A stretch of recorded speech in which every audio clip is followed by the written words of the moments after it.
Where are you from? Seattle. And San Francisco. where do you live now? We live here on Pico. Yeah. Well, what do you think of this Hanukkah event in the public space? It's awesome. It's really cool being part of a vibrant community. Oh, what community? A vibrant community. Oh. That's Maybe because of the earthquakes. Not quite. What is it about the community that appeals to people?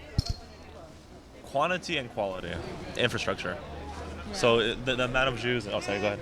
Yeah, and people care. That's really awesome. When people are willing to help out with stuff, they ask how we're doing, they check in. Yeah, Booba, the baby agrees.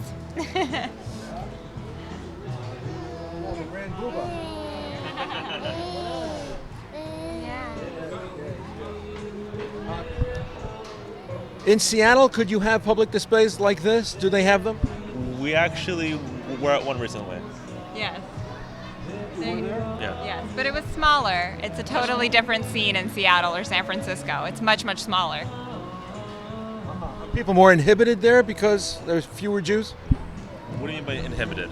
People, they want to keep their heads low, so to speak, I don't think so. in public. Maybe. I mean, I don't know. I don't think there isn't a culture of walking around with a kippah, just because a lot of people there are not necessarily born religious, so they don't have the social learning of seeing other people walk around with kippahs and people being in business with while being from. So I think that's the only thing that's inhibitory. But not for Chabad. Chabad walks around with kippahs and everything, tzitzit flying. Yeah, they're not inhibited, not in Seattle or anywhere else. Are both of you from birth? No, neither of us.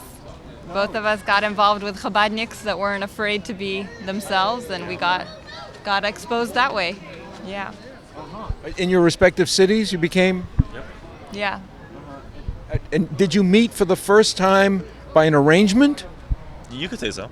A friend of ours who knew me from high school and him from college was like, "Boy, do I have a Russian boy for you." And I was like, okay. And it worked out. Are you a Russian boy? Russian Jewish boy, yeah. Your parents are Russian. I was born in Moscow. Ah, so Russia is a little complex in regard to its recognition of Judaism. On the one hand, how much anti-Semitism exists in Russia these days? I mean, every place has its anti-Semitism, but the Jewish infrastructure in Russia is tremendous. In terms of the amount of shows, kosher restaurants, social programs that involve Judaism, is on par with LA or New York City. Do people move from Russia to Israel and then back to Russia? No. I haven't really heard of such a case, so I don't know. I don't know anyone who would. No. If they do that from France, they go there and say, "Oh, wait a minute, we can't live like this." Yeah? I don't know. I've heard of that. But would the Chabads have Hanukkah celebrated like this in Moscow, for instance? They do. They do. Yeah, and in the Kremlin itself, like in the Kremlin Square, they have huge menorahs. So yeah, so it's at this point it's pretty common. It's common. Yeah. Is there any consideration that Jews might be dual loyalists because so many Russian Jews have moved to Israel that they might be spies for Israel? I don't speak on behalf of the Russian authorities. At least can you speak something about without worrying that the government will be after you like it was in your parents' generation?